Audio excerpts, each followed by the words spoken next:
values to valued culture. Here is your host, Will Scott, interviewing another CEO about leading culture in their company.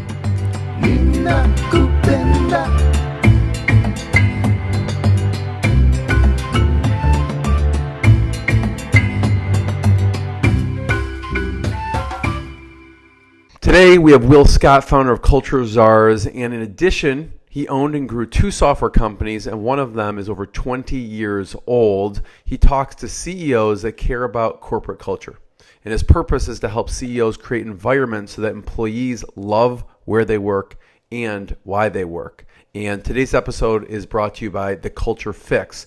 This is Will's life's work on culture boiled down to the most important aspects you need. And so you can go to culturezars.com to pick up a workbook that will help you start implementing a great culture.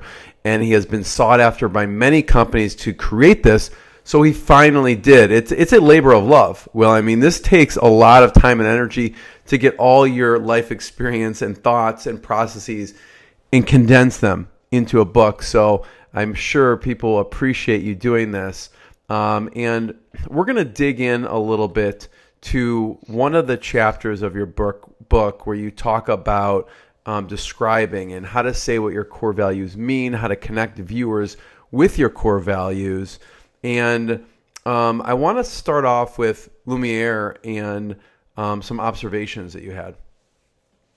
Yes, so at Lumiere Children's Therapy, where we did go through the 9 deeds that are described in the book, and one of the things that Keitsa Antonopoulos, is the CEO and founder there at Lumiere Children's Therapy, she appreciated having an outsider like myself coming in and helping her with her process. And one of the advantages is as part of my work, I just quietly observe the work being done, as well as, of course, a lot of interviews, surveys.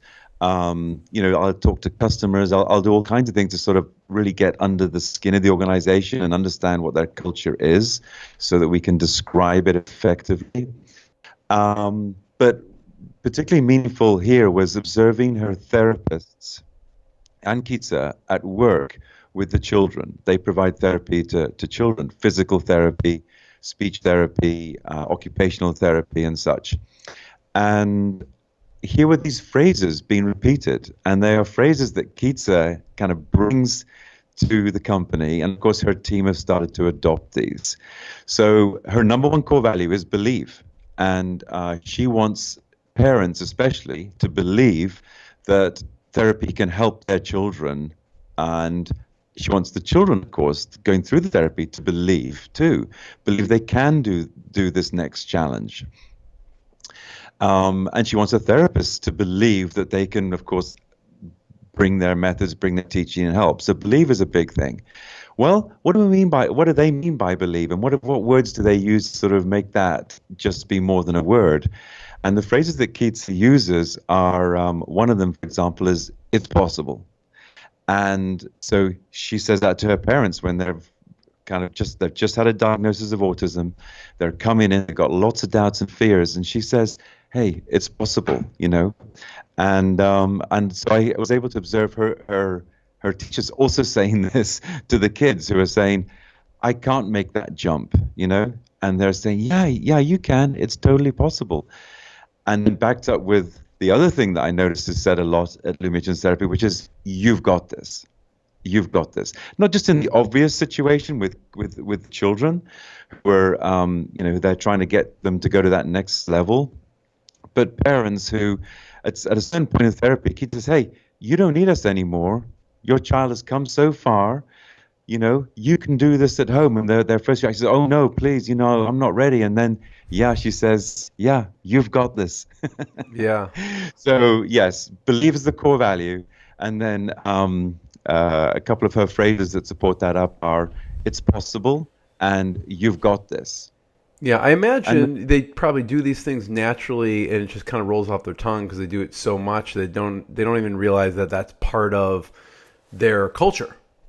Yeah, and they do. It's just which is great. That when it becomes natural, which is what I'm always encouraging people to do, is make sure that core values are not just words on a wall, that they are being used every day. and they certainly do a great job of that. Now, Sabre, I guess, theirs evolved a bit. It was long and wordy, and they kind of got it to more of a concise. They've consolidated it. Talk about that process a little bit, and what was it before and after? That's true. So again, when I was first brought in, David, the CEO there, shared with me his initial thoughts about the values that were important to him. And one of the things that's very important to David is that people don't just come, the employees there, the teammates, don't just come with problems, but they also come with solutions. And so one of the things that he was trying to describe was, and he this is how he said, asks high quality questions when uncertain and identifies possible solutions to the challenge when asking these important questions. And when I sort of dug in and was, asking around this, we eventually, to sort of jump to the end of the process, we came up with evolve and solve. And we put the word we in front of there, which is always, a good statement for core values to begin with we. So we evolve and solve. Now, of course, that's shorter, more memorable. It's even got a little rhyme to it. And yet it says a lot about what they were trying to convey with this core value. They're trying to convey that we are constantly growing, changing, meeting challenges, solving problems, internally and for our clients. And so we evolve. And then, of course, we are not just coming with problems, we are also solving. So let's take that to the situation where an employee comes into a meeting or into his boss's office and says, with a problem. Then all that has to be said back to them is, hey, remember here at Sabre, we evolve and solve. And that should be an easy way to remind everybody that, oh, yeah, let me come back to you in a minute, when I've thought about that. I know you recommend kind of the founder sitting down also and thinking of their core values and the team thinking of their core values. What's the format look like as far as maybe the time it takes or a series of meetings to start to figure some of this out?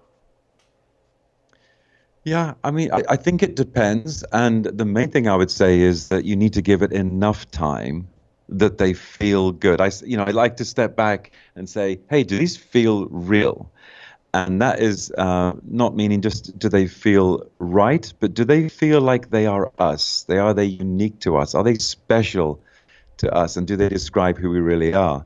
There are several things that I go through, which I've already talked about, the kind of questions that we ask. So we ask the CEO, what are your values?